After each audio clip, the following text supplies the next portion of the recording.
Dans cette vidéo, on vous présente les règles de Number One. C'est Cédric et vous êtes chez Golden Meeple.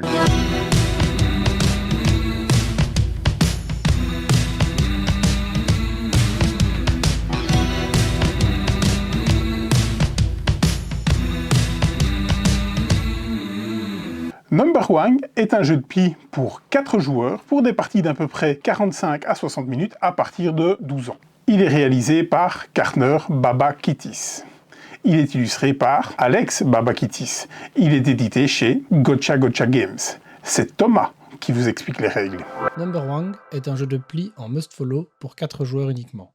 Son deck se compose de 52 cartes réparties en 4 couleurs, les valeurs allant de 1 à 13.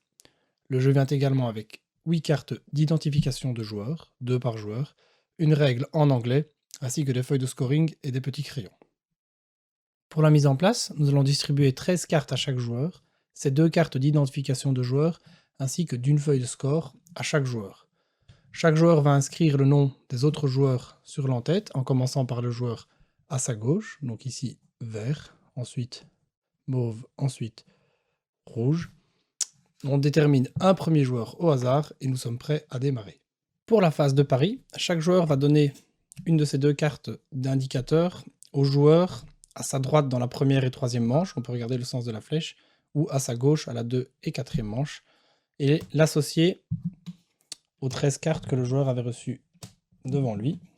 Une fois ceci fait, chaque joueur va regarder les cartes devant lui, et il va estimer le nombre de plis que le joueur, ici le joueur vert, va faire avec ces 13 cartes.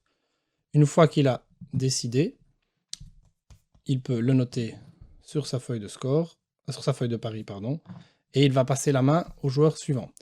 À savoir une chose, les cartes mauves sont atouts, et ces cartes ne peuvent pas être rentrées dans un pli tant qu'elles n'ont pas été jouées au préalable dans un pli.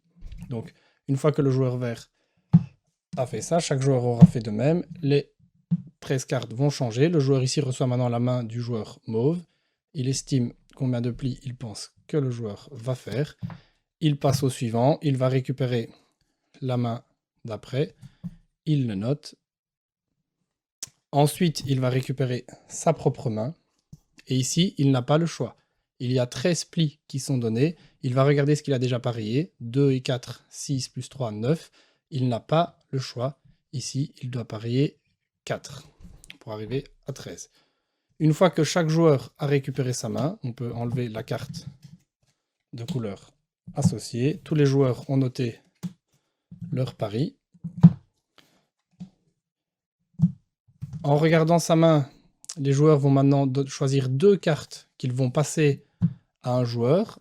Ils vont passer dans le sens contraire de la flèche dans laquelle ils ont fait le tour des paris. Donc à la première manche et à la troisième, nous allons passer 2 cartes à notre voisin de gauche. Par contre, à la deuxième et à la quatrième, nous allons passer 2 cartes à notre voisin de droite. Donc on imagine ce joueur passe les 2 cartes ici. Hop. Et ainsi de suite. Nous sommes donc maintenant prêts à démarrer avec le premier joueur qui avait été choisi au préalable. Pour la phase de pli, c'est une phase de pli classique, c'est-à-dire que si je rentre une couleur, tous les joueurs doivent fournir à cette couleur s'ils en ont. S'ils n'en ont pas, ils peuvent couper ou jouer une carte de leur choix. Dans le cas ici où ils jouent un atout, à partir de maintenant, l'atout pourra être rentré dans les plis suivants. Ici, il a du jaune, il doit fournir. Le 4e joueur également. Pour regarder qui remporte le pli, on regarde la carte la plus haute dans l'atout s'il y en a une. S'il n'y en a pas, la carte la plus haute dans la couleur demandée initialement, ici du jaune. Il y a un atout, c'est donc ce joueur qui remporte le pli. S'il avait servi en jaune une plus petite que 9, ça aurait été le joueur vert. Il collecte le pli et c'est le joueur qui rentre pour le pli suivant. On va jouer ainsi les 13 plis et à la fin, on va noter le nombre de plis que chaque joueur aura fait et on va regarder sur notre scoring. Le scoring, comment il marche? Ici, on imagine que le joueur vert, on avait réussi, il a fait 2 plis. Le mauve n'en a pris que 2. Ici, le joueur rouge en aura pris 6. Nous sommes à 8, 10. Donc ici, j'en aurais pris 3. Pour le scoring, on va regarder le joueur vert. C'est le premier sur lequel nous avions misé. Donc nous avions très peu d'informations. Nous avions vu que 13 cartes sur les 52. Nous avons parié correctement. On va donc scorer 3 points. Pour le joueur mauve, On avait un peu plus d'informations, on avait déjà vu 26 cartes, on s'est trompé, on ne score pas. Si on avait réussi, c'était 2 points. Pour le joueur rouge, qui est le troisième dont on avait vu le jeu, on aurait scoré 1 point si on avait réussi son pari. Ici, ce n'est pas le cas. Concernant notre scoring, nous allons scorer, si nous avons réussi notre pari, 1 point par joueur qui a lui échoué dans son pari. Donc si l'ensemble des 3 autres joueurs avaient raté, et que moi, j'avais réussi, imaginons ceci, dans ce cas, j'aurais marqué 3 points. Si par contre, tous les joueurs avaient réussi leur pari, dans ce cas, on marque 0 point.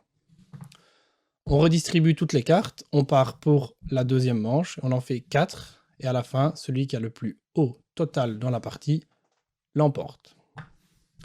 Pour ce qui est des informations des paris, pendant la phase de pari, chaque joueur garde bien ses paris secrets, il ne les montre pas aux autres joueurs. Pour ce qui est de la partie, c'est à vous de décider avec votre groupe si vous décidez ou non de rendre ces informations visibles. Vous qui pouvez voir si vous souhaitez partager l'information ou si on joue toute la partie avec les paris cachés et qu'on essaie de deviner ce vers quoi les joueurs tentent d'aller. Ça, c'est à vous de voir en début de partie avec votre groupe.